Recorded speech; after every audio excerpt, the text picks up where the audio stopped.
Ready to blast off into the world of crypto? Today, we're showing you how to buy cryptocurrency on Kraken, step by easy step. First, head over to Kraken.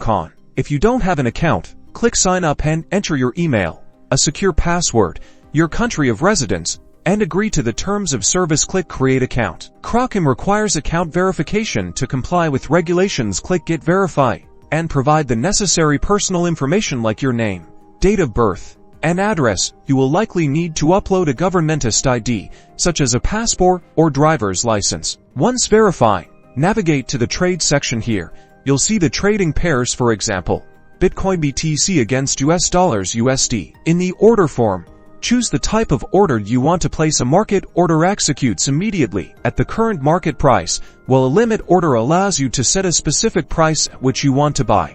For a limit order, enter the price you want to pay per coin and the amount of coins you want to buy, then click buy. Double check all details before confirming your order. Before diving deeper, secure your account. Enable two-factor authentication to FA using an authenticator app like Google Authenticator or Authy. You can find this under the security settings. And that's it. You've successfully purchased cryptocurrency on Kraken. Remember to do your own research before investing.